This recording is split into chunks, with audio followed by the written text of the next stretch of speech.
So the first one there, be in a hurry. Yeah. So that was good. It's less common. Yeah. Be in a hurry. You can also say be in a rush. Okay, it's the same thing there. The next one I like slowly simply because you're using an adverb. Slowly wake up. So the more adverbs you can throw in, the more it's going to push up. The next one was wonderful. You said I'd take a shower certainly. Yeah. I certainly take a shower. No, that was fine. It was excellent usage because you added that as an afterthought. Okay.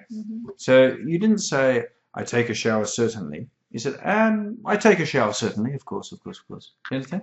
So it was very naturally added in, that certainly. Do you understand? As an afterthought, it was excellent. Yep. Okay. It is the favorite hours during my day. You usually would say, it is my, or, they are, or these are. These are my favorite hours during the day. Yep. The next one there, at leisure, again, is an adverbial expression. Adverbial expression, at leisure.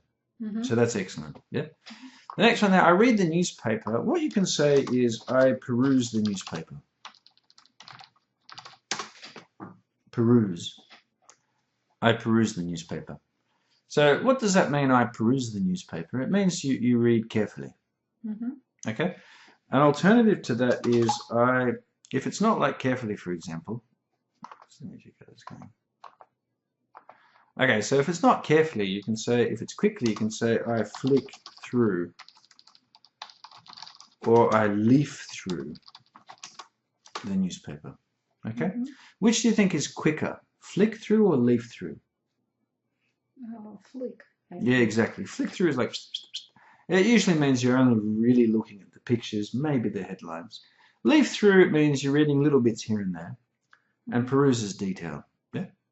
So what do you usually do? Do you usually peruse, flick through, or leaf through the newspaper?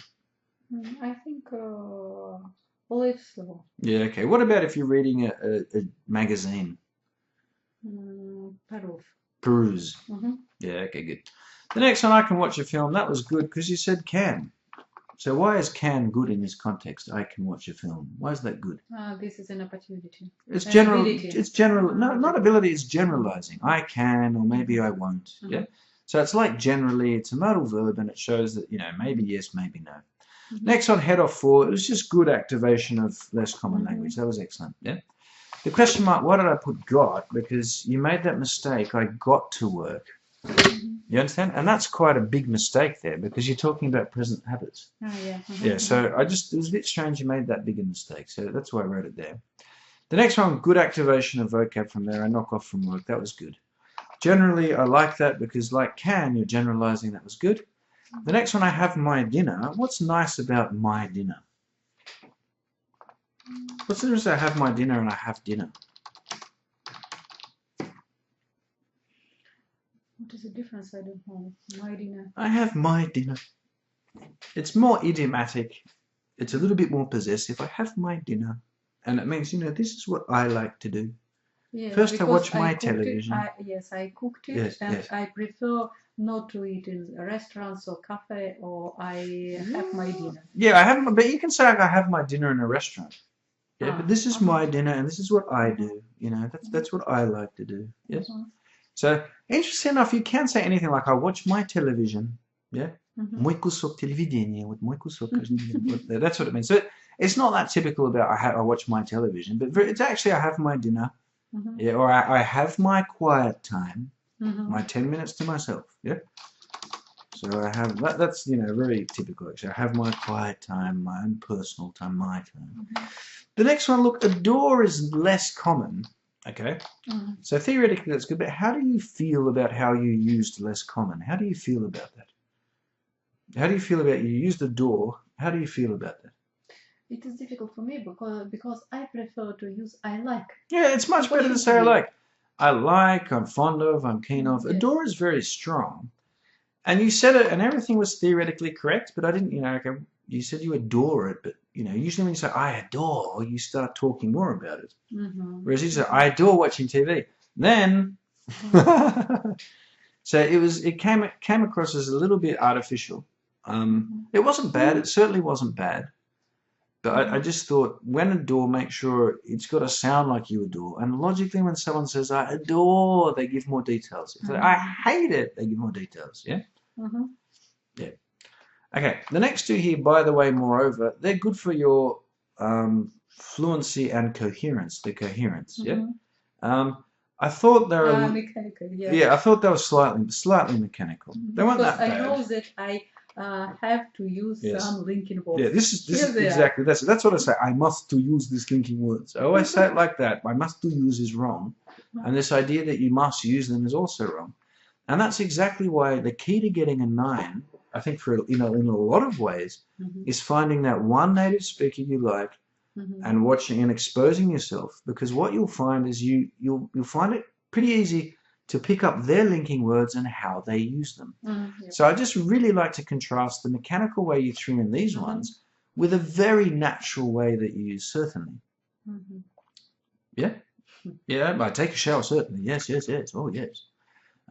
So I think, are you still watching, what was the name of that English guy we talked about? The Englishman. I can't remember his name.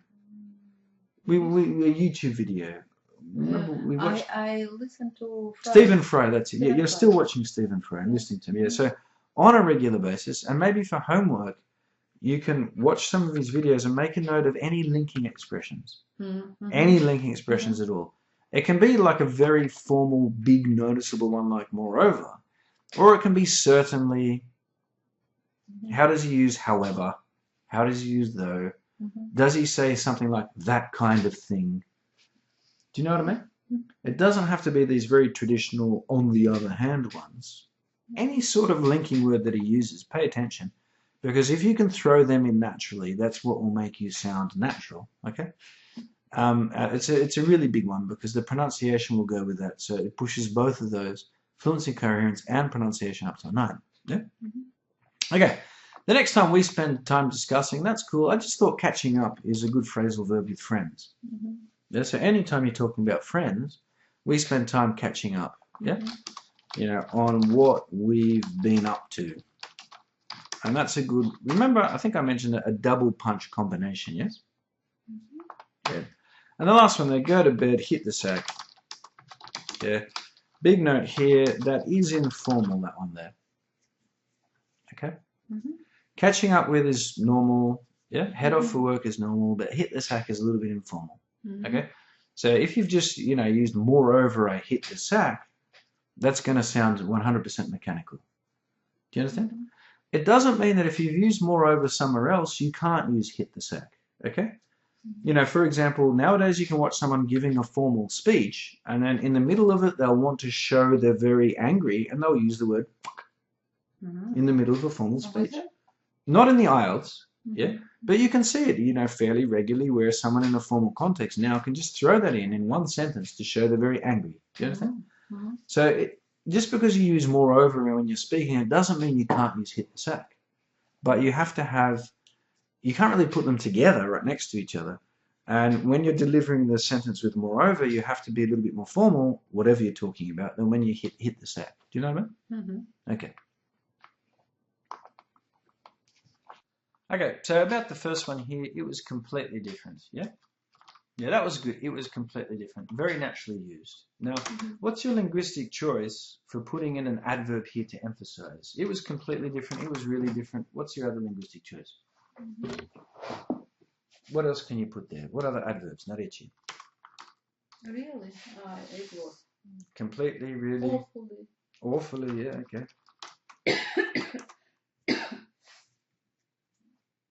Dramatically, but I don't think that it is. Maybe not in this context, but any context. Dramatically good. It was surprisingly different. It was unfortunately different. And interesting enough, this is the kind of situation, unfortunately, that allows you to show full flexibility. To get a 9, you need to be fully flexible. And I think someone who can use an adverb before something like different, that's very unique to this situation, that shows full flexibility. Yeah? So it was regrettably different. Yeah, because you're showing regret. It was noticeably different because you're emphasizing the visibility of this difference. Yeah. It was embarrassingly different because you were embarrassed. Do you understand? So you've definitely got your big ones completely, dramatically, noticeably, significantly. Yeah. But also think about those other nuanced ones, I'd say. Okay. Okay. Now, when I was a schoolgirl, I really recommend chucking in an adverb of time. I would often, I would always, yeah. And that just really makes it come out naturally. So have a go at saying it. When I was going to say it, I would often get ill. Say it. I would often get ill. I would often get ill. Yeah, I would always get ill. I would always get ill. Yeah, because then, mate, it's easy to get the intonation correct. Yeah. A lot of the times when people use it, it sounds a bit mechanical, because it's when I was a schoolgirl, I would get ill. It sounds like you're telling a fact to the other person, but we don't use would to tell a fact. We use would to tell a story. Okay? So you don't have to say often. You don't have to say always. Okay? You don't have to. But it does mean that you'll use it correctly or use it with the correct intonation. Yeah? I would always get ill. Yeah? Another thing, like the second example there shows that we would always play games. Yeah? And another thing that shows is flexibility. So if in that, I would often get ill, blah, blah, blah, blah, blah, blah. We would always play games. You're showing you can use it in different contexts. You understand? And then the last one is repetition. We'd go to theatres, we'd go to museums, we'd go to... Often we use this structure when we're repeating a series of different things we did. Okay? So let me do that again. We'd go to theatres, we'd go to museums, we'd go to concerts, we'd go to football, we'd go to everything. Yeah. That's quite a typical when you've got this string. It can also be when it's a chronological series of events that happen typically. I would come home and my mum would say, hi, how are you? And I'd say, I don't know. And then she'd say, oh, And I'd say, yeah, who cares? And then she'd make me some dinner. Yeah, so that structure there. Okay, the next one there, read about, read up on. That's a phrasal verb. It is a little bit more specific, read up on. Yeah? So what I might do is just... Read up on history. Yeah, exactly. You read up on a specific topic, read up on history. So you don't say, I would read up on the newspaper. You would say, I read the newspaper, I perused, I flicked through, I leafed through the newspaper. When it comes to read up on about a particular subject in order to gain more information. And that was your context there. Yeah? So I was fond of reading as a child. I was particularly fond of reading up on biology. Okay, woke, you need to practice that. Now, my Australian pronunciation, woke. Yeah? British, woke. American, woke. Yeah? It's difficult for you to say that one because of that W. I think that W affects you. Okay? Could we turn to work? Woke. So this Maybe is try this one here. diphthong. Woke. Yeah, exactly. Like woke. spoke. Do you know spoke? Spoke, yeah. Yeah, Spoke. woke. Same sound.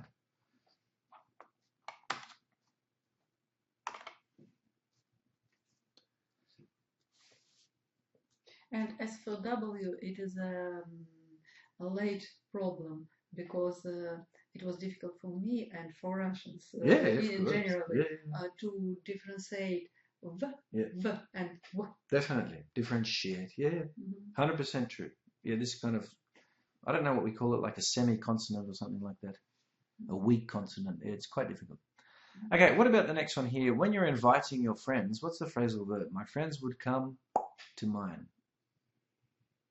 A preposition, a phrasal verb, that means they were invited to my place. Over or around. Yeah. Really, really, really useful to remember. Not many students do, for example. Yeah. So I often went over to Bob's. Yeah. What does that mean? I often went over to Bob's.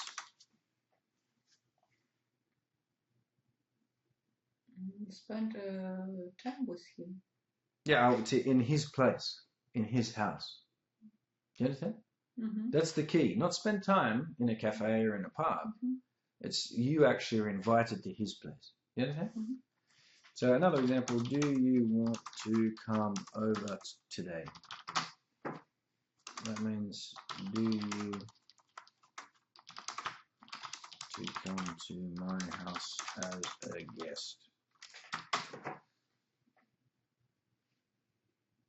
So it's a little bit difficult for Russians because it feels like you're not saying enough. Do you understand? Yeah. It's like, how can that be enough? You know, do you want to come over? Yeah? Because in Russian you have to say, хочешь прийти в гости? В гости же. Тут нет слова гость. Do you want to come over? In Russian there is заскочить. Okay, it's not about заскочить. Okay? It's just an idiomatic expression. It is прийти в гости. Would you like to come to my place as a guest? Yeah? Заскочить, I think, would be more like something like pop in. Do you want to pop into my place a little bit later today? That has the idea of like, you know, not a big deal, quickly. Maybe not in terms of time, but in terms of effort. You know, just pop in for 2 hours, for 10 hours.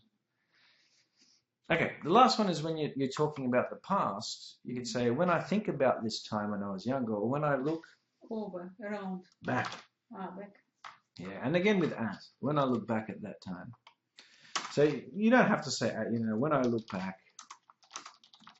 I realize that.